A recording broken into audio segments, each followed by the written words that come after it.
Welcome to a special edition of the Roadrunner Review, a 30-minute magazine show featuring Metro State sports and their highlights from this past month. That's right, and as you can see, we're not in studio anymore. We're in Louisville, Kentucky, where we're going to catch you up on so much basketball action. But right now, it's time for the Roadrunner Review.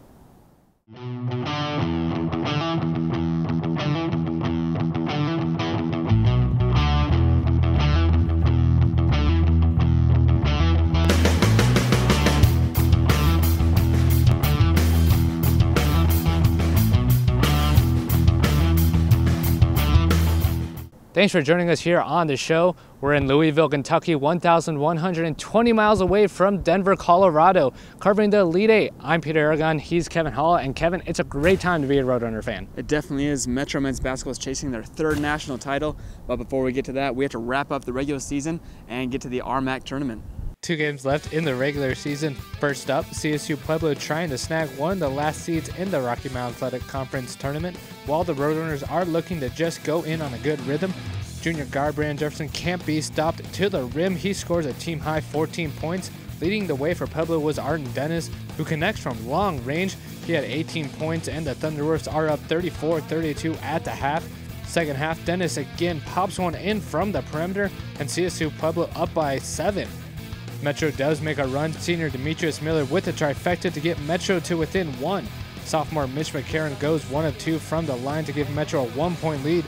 Dennis with the ball, 5 seconds left. He penetrates and finishes on the off-balance shot, and the Roadrunners lose for the second time in just a week after starting the season 22-0. The following night, the team looked to rebound from the loss, taking on UC Colorado Springs. The Mountain Lions came in with 5 total wins. It was also senior night for 4 Roadrunners. Derek January, Tyler Cooper, Demetrius Miller, and the 4-year senior in Jonathan Morse all celebrated on this night. But down to business, and how about some senior highlights? January with the nice move through the defense for the easy deuce. Then Cooper from his special spot behind the arc, he drops in 9 points. The night belonged to Morse, who scored a career-high 29 points. The big man from Boulder could not be stopped in the paint. Our final senior, Miller, drains this three-pointer, giving his team the lead and the eventual 98-80 win. Definitely a special night for me. You know, I had 2 older brothers that came and paved the way for me to come here, and it was awesome to have them here. I had my high school coach up in the stands, my godfather, uncle, aunts, you know, everybody here. So it was a real special night for me, and I won't ever forget it. I came into a great tradition. I respect everything that has happened for me at Metro. You know, the atmosphere, the coaches, the staff, you know, everybody around me. So I just wanted to go out and give everybody a good show in our last regular season, my last regular season game playing as a Roadrunner. So with the end of the regular season comes the postseason awards, and 5 Roadrunners were honored. The top award goes to Morris, who was named the RMAC's Player of the Year. The senior averaged 14.1 points per game, pulled down 8.7 rebounds, and shot over 50% from the field. Coach Clark was named Coach of the Year in the conference. The 3rd-year coach led Metro State to #1 ranking, where they stood for 6 weeks, and he led the squad to the regular season championship. Brandon Jefferson and Mitch McCarron earned first-team honors along with Morris, while Miller and Kay earned second-team honors. RMAC tournament time, and the #1 seed gets to host the entire tournament, so a quarterfinal matchup versus Colorado Christian got things started. Morse again, no problems in the paint. He led all ballers with 24 points. The Cougars in transition, and Weaver throws it down. Metro up by 7 at the midway point. Second half, Kay with the nice move and the hook for 2 of his 13 points. But CCU makes a run. Michael Brown from the wing, and it's just a 1-point game with under 8 minutes to go. But it was too much Metro. Jefferson rips Avery Redmond, takes it himself, and goes up and under for the basket. Jefferson chips in 14. Then Jefferson again puts that nail in the coffin. Runners advance to the semifinals. And who is lying in wait for the Roadrunners? The Mavericks from Carl Mesa. Time for a flashback to last year's RMAC tournament. This was first-round action, and Kay hits a late bucket to send this game into overtime, but it was the Mavs who pulled off the upset, sending Metro home early. Back to present day, and there would be no upset in the making today. In fact, Metro ended any drama early. McCarron left wide open from long range, and he swishes it home. Jefferson takes a step back 3 and drains it.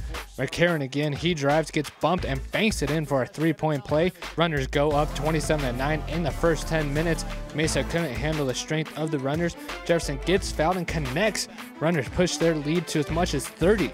Morris with the nifty spin and the field goal. Metro crushes the Mavericks 93-64 to reach the RMAC tournament title game.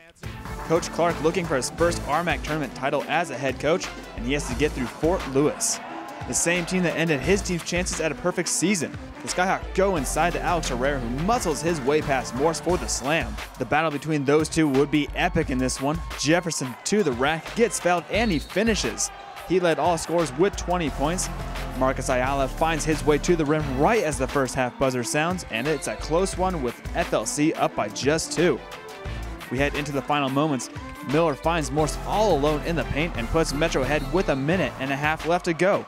Ayala penetrates, goes reverse layup, and the Hawks are up by 1 with just 9 seconds left on the clock. Here's the final play and call by MSBN's own Justin Taylor. Gets the inbound, coming up the far sideline. Gets to the right wing, stops there behind the back, now crosses over. Pull-up jumper, it's contested. Metro State wins 61-60. Jefferson is the hero and the tournament's most valuable player. Clark wins his first tournament title as a head coach, and the Runners are the 2013 conference tournament champions. It comes down to players making a play at the end there, and to be honest with you, their best player made a play, and one of our top guys was fortunate to make a play. That's what championship games are supposed to be about. A lot of times they go down to the last possession. You know, it's a shame somebody had to lose the game. Me and Misha stack at the top of the key. First player to get it, go down, go all the way to the basket. But I mean, yeah. I mean, in my head, I thought I lost the game for the team going over that screen or overdoing that play, gambling. Like Coach always tells me never to gamble, but I gambled. But I made up for it on that shot. Well, it's great to see Coach Clark get that RMAC tournament title, something that's eluded him for the past 2 seasons. That's right, Peter, but there's definitely more work to be done. Metro's earned the right to host the South Central region of the NCAA tournament. The Roadrunner Review is brought to you by its proud sponsors, Panorama Orthopedics and Spine Center. From sports injuries to spine injuries to total joints for arthritis, they are in your neighborhood caring for your injuries. Located at 3 convenient locations, Golden, Littleton, and Thornton. We're back here on the Roadrunner Review inside Freedom Hall in this beautiful arena, the host site for this Elite Eight tournament. That's right, Metro State reaches the Elite Eight for the 2nd straight year and hopes to get back to that national title game for the first time in over a decade. And let's take a look at how they got here. Metro earned the #1 seed in the regional, which means more basketball at home. First up was Tarleton State from Stephenville, Texas. Morris with a great footwork to put 2 of his 13 points in. Metro up 8-2 early. Chuck Guy puts the Texans on the scoreboard, and he would pile up the points in this one, scoring 29. Kate Open in the corner splashes down the tray. Runners up 9 at the break. McCarron has plenty of space to drive, splits the defense, goes up and under with the nifty finish. First drives, lofts up the floater, and there is Kathy Macklin who powers down the putback to try and get back into this one. Miller finds Morris wide open on the other side, and he dunks it in strong, gets fouled, and the Runners continue on in the regional tournament after the 76-65 win. On to the semifinals where the Roadrunners faced off against Midwestern State. The Mustangs have owned the South Central region, having been to 3 straight Elite Eights, so no easy task for the home team. Great start for the Stangs. Eddie DeHady drops in the long ball to start the scoring. Then Connor Geiser also from deep, and Midwestern State is rolling up 20-7 in the first half. Metro goes on a run of their own. McCarron zip through the defense and finally gets the roll. Then Cooper inside to the big man who has no trouble that far into the paint. With those points, Morse becomes the 6th Roadrunner in history to reach 1,500 points. He would also become the first Roadrunner to reach 1,000 rebounds. Into the second frame, Miller top of the perimeter, and where's the defender going? You don't leave this senior open on the perimeter. Kevin Greer from the corner, and he has the Mustangs down by only 2. But big shot BJ is there to respond right back, and it's on to the regional finals for a chance to move on to the Elite Eight. Time for the Sweet 16, and St. Mary's was the team standing in the Roadrunners' way. McCarron flies to the rim 4-2. He stuffed the stat sheet with 12 points, 9 rebounds, 5 assists, and 3 steals. Darrell Taylor paced the Rattlers offense with a pinpoint shooting, racking up 25 points. One Conference Player of the Year battling with another. Kevin Kotzer goes lefty on Morris. He had 21. K continued his incredible postseason of this time, firing from beyond the arc. He chipped in 19 points. Late in the game, Moses Ndufu hits the trade to get within 3, but Metro's offense was at its best, hitting on 50% from the field, 43% from three-point range, and Metro State wins their second consecutive regional championship. You know, we're battle tested. We don't lose our poise. I'm just proud of the way our guys competed, you know, and that's what we talk about every single day is competing. They made a run, we'd make a play. It was a total team effort by our team, and I couldn't be more proud of our team. So that brings us to Louisville, Kentucky, where the Elite Eight and Final Four was held. The Roadrunners playing in the historic Freedom Hall where 6 Final Fours were played and was home to Division I's Louisville Cardinals for 52 years. Metro took on Franklin Pierce in the Elite Eight game. Metro's defense needs to slow this man down. Eric Jean-Guillaume, who leads the Ravens. Jean-Guillaume was working his magic early, finding the open man in the paint for the easy deuce. McCarron the run, he flushes home the dunk en route to his 16 points. Cooper off the bench, draining threes to help the Runners build a 5-point halftime lead. Final 5 minutes, Ryan Velmont knocks this 3 down and gives Franklin Pierce a 63-62 lead. Miller drives and dishes it to Kay, who puts in 2 of his game-high 19 points. The team swings it around the arc, finds McCarron, and doesn't miss from the corner. Metro State moves on to the national semifinal, defeating the Ravens 78-65. That one set up a matchup with the #1 team in the nation, West Liberty. The Hilltoppers led the nation in scoring, averaging 103 points per game. Cedric Harris with a jumper, Toppers up 2-0. That would be the last shot they would make for a while. The Runners have no problems, however. Morris with the bank to jumpstart the offense. Kay rips down the rebound and goes over his head for 2. Miller to the rack for the layup, and Metro goes on a 20-4 run in the first 10 minutes. Incredible start. Harris hits this one from long range, and West Liberty cuts into the lead. It's 41-28 at the midway point. Second half, the nation's player of the year, Alex Falk, goes nuts and scores 28 of his 34 points in the final 20 minutes. Harris from deep. The Hilltoppers have this game within 1. Clock ticking down. McCarron fires this one from about Denver, and it falls with 1 tick left on the shot clock. And of course, Jefferson never fails to hit one of those big shots. And Metro advances to the national championship game. Spectacular performance to hold West Liberty to just 76 points, their lowest total on the season. So the men's team move on to that national championship game, first time since 2002. And make sure you check out GoMetroState.com for all the latest updates on their tournament run. Welcome back to the show. We are in the hallways of Freedom Hall, where you can see all the great players and coaches from the Kentucky Hall of Fame, including one former Denver Bronco who played 14 seasons with the team, and that's Tom Jackson. But switching our focus to the Metro women's basketball team, they're trying to finish off the season on a positive note with tough matchups against UC Colorado Springs and CSU Pueblo. The Roadrunners looking to clinch a first-round game in the RMAC tournament with a win over the Thunderwolves at home. All-conference forward Lauren Kersley hits 2 early buckets, giving her team the 8-0 lead. Metro comes flying back. Cassie Lambrecht left wide open and doesn't miss from there. Then Kristen Valencia is fouled as she finishes on the layup. Runners reel off an 18-4 run to go into halftime up by 1 point. Into the second frame, Brandy Valencia chucks up the prayer and it's answered. She totaled 11 points on the night. Great feed here to Janessa Burt to pull Metro ahead, and the Roadrunners hold the Thunderwolves to just 32 points, a feat not accomplished since 2000 when they held Lincoln University to just 30. The final game of the season came at home against UC Colorado Springs, both teams vying for the 2nd seed in the RMAC tournament. It was senior night for 3 ladies. Emily Wood, Kristen, and Brandy Valencia were honored for their time here at Metro. All 3 players were 4-year seniors for the program. They will definitely be missed. On to the game. It was a junior who got this party started right. Amy Nelson carried the team with 21 points. She also pulled down 9 boards. Runners jump out to a 21-4 lead. The Mountain Lions do claw their way back. Lauren Wolfinger right at the end of the first half. Metro up only 9 now. Abby Kirchhoff led the way for UCCS, scoring 15 points and had her team to within 8. But the defense came up big. Lambert comes up with the steal and lays it in. Then Brandy Valencia comes up with a steal of her own and converts in transition. Metro State earns a 2nd seed in the conference tourney. The RMAC dolled out its postseason awards once the regular season came to an end, and Kristen Valencia was named Defensive Player of the Year. The senior guard was a key cog in the Roadrunners defense that held the opponents to a league-low 51.2 points per game. Valencia was top 15 in the RMAC in rebounds, steals, block shots, and offensive rebounds. Valencia was also named to the All-RMAC 2nd team, and she was joined by fellow senior Emily Wood. The rest of the Stars were named to the third team. In the RMAC tournament, and we go as Metro State hosted bitter rival Carl School of Mines in the first round. These two teams split during the regular season. Emily Wood from NBA range giving her team a 7-0 lead. Ali Grazoulis finally gets the Ore Diggers on the board. She put in 13 points for the Ore Diggers. The Loch Ness Monster, Bigfoot, and Ty Jensen three-pointers, things you don't see every day. Courtney Gallo from downtown, she was stellar for the Ore Diggers, scoring 19 points. But this game belonged to Metro and taking a page out of the men's playbook. The women scoring in transition. Kristen finds Wood streaking up the floor, the bucket, and the foul.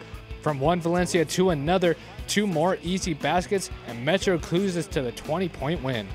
And for the fourth time this season, Metro State took on Colorado Christian for a chance to move on to the RMAC title game. The Roadrunners are 3-0 against the Cougars this season. Mariah Matoya from the top of the key, she chipped in 14 points in this one.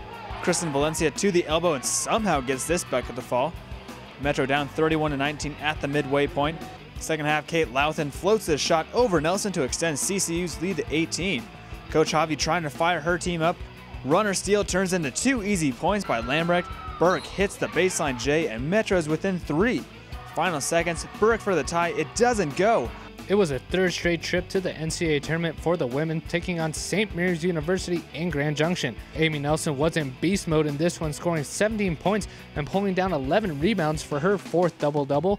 Kristen Valencia and Emily Wood both scored in double figures for Metro. The season would end in the semifinals of the South Central region of the tournament as Midwestern State exploded out to a 23-point first-half lead to hang on for the victory.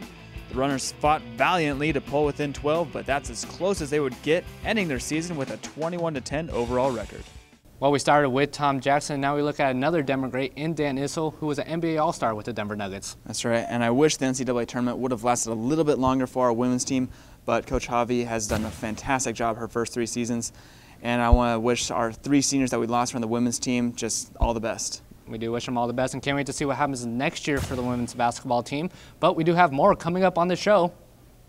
Welcome back to the show, and with the basketball season coming to an end, it's time to shift our focus over to the spring sports, and we start off with some softball. Yeah, softball, they've been struggling as of late, trying to find that rhythm to get back into RMAC contention.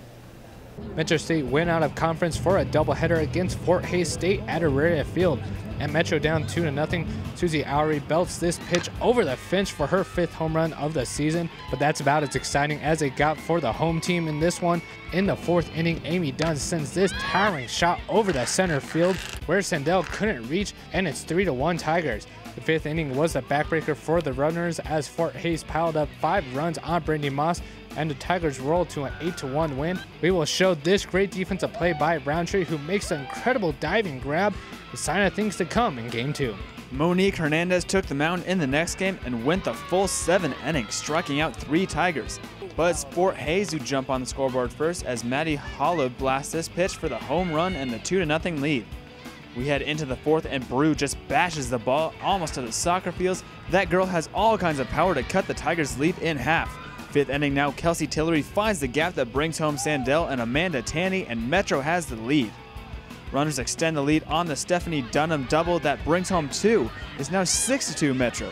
Fort Hays in the final inning, runner on first base, shot sent to right center field. Sandell makes a fantastic catch for out number 2.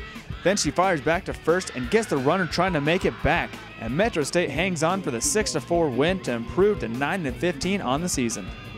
The Roadrunners had a big battle against number 12 Carl School of Mines at home this past month. The offense first came from the Ore Diggers. First inning, Macy Jones triples over the head of Brandy Roundtree to get things started.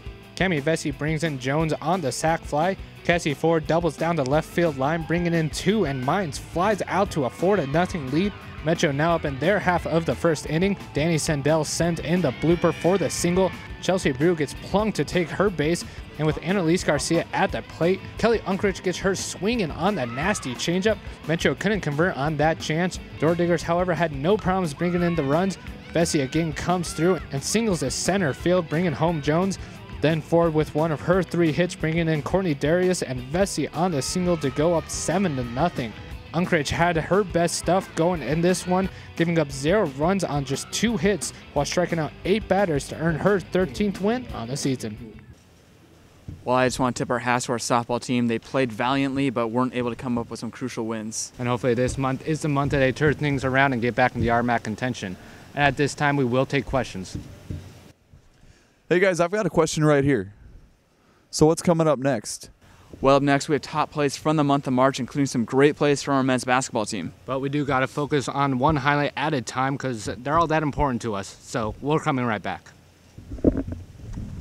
No more questions.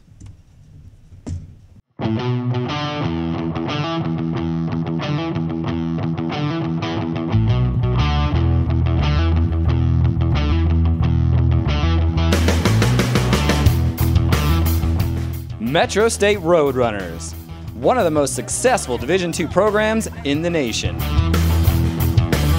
6 national championships.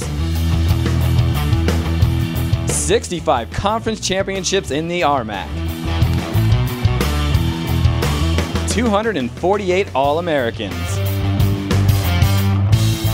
The season is almost here, and admission is free for all students.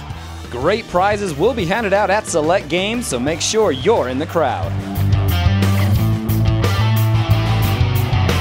You can also follow the Roadrunners through Twitter, Facebook, YouTube, and GoMetroState.com. Get in the game and get rowdy. We're back here on the show. We now send it back to the Mile High City where Paula Ruelas has all your Roadrunner news. Thanks, guys. It looks like you're having a really great time out there in Louisville, and I am definitely jealous. But staying with basketball, sophomore forward Nicholas Kay received the prestigious Summit Award this past month. The Summit Award is given to the player with the highest grade point average that is competing in the final conference championship weekend. The Tamworth, Australia native has a 4.0 in biology and has made the athletics director honor roll all 3 semesters in his time at Metro State. I guess there's no coincidence between smart players and national championships. And now time for some indoor track and field news. Darius Reed and our women's distance medley relay team headed out to Birmingham, Alabama for the NCAA championships. The DMR team of Janelle Links, Belle Kuiper, Jamila Rashid, and Brianna Hemming finished the race in a school record time of 11 minutes and 55 seconds. They would finish 10th overall. Reed would earn All-American honors after finishing 4th in the 60-meter hurdles. The junior crossed the line in a time of 7.95 seconds. And speaking of Reed, the UCLA transfer was named RMAC's Preseason Outdoor Athlete of the Year, while Brianna Hemming was named Preseason All-Conference. A great job to all of our Roadrunners. Now back to you guys at Freedom Hall. Have a safe trip back home to Denver. Thanks, Paula. We definitely miss you and we'll see you soon. But now it's time for the top plays from our men's basketball run in the postseason. Number 10, Metro versus Carl Christian Jefferson comes up with a steal, takes it himself, and goes up and under for the sweet move to kick off the Roadrunners postseason. How about a little Morrison play number 9? Miller to Jefferson to a wide open Morse who throws it down, gets fouled, and that man is loving it. Metro rolls over Tarleton State to move on to the next round of the tournament. We'll stay with the Tarleton game as Miller breaks the defender's ankle and gets the J to fall. One more time, the defender slips and Miller makes sure he doesn't miss to complete this great play. To the semifinals in the NCAA tournament versus West Liberty, clock winding down, McCarran has to throw it up, and with 1 tick left, it falls. One of the sophomores' big shots that led to Metro's big win over the #1 team in the land. We got to get Coop in here, and he's the man in play number 6. Tyler Cooper hit 2 big threes in the first half against Franklin Pierce in place of Morris, who was in foul trouble. The senior came up big and was one of the heroes in the win over the Ravens. The big man who has no trouble that far into the paint. With those points, Morse becomes the 6th Roadrunner in history to reach 1,500 points. He would also become the first Roadrunner to reach 1,000 rebounds. Back to the West Liberty game in play number 4. McCarran leading the break. No one is covering Kay. He slams it home, and the bench is loving it. Kay scores 17 points, and he has his team 1 game away from winning the national championship. Back to the Tarleton game in play number 3. No one covers McCarran, and he takes full advantage, rises and goes up and under and gets fouled. Incredible play, and Metro has the Aussies for 2 more years. Big Shot BJ features our final 2 plays. Hilltoppers down by only 1. 2.5 minutes left, but Jefferson hits nothing but net. He pushes the lead back out, moves on to Atlanta to take on Drury University in the title game. In the top play from the postseason and possibly the top play all year, Jefferson comes up big once again, and let's bring Justin Taylor back in for the call. It's the inbound, coming up the far sideline. This to the right wing. Stops there behind the back. Now crosses over. Pull-up jumper. It's contested. If there's such a thing as a clutch gene, Jefferson definitely has it. Hopefully he'll have a few more next month in Atlanta. Those were your top plays brought to you by Miller Coors. Miller Coors wants everyone to remember to drink responsibly.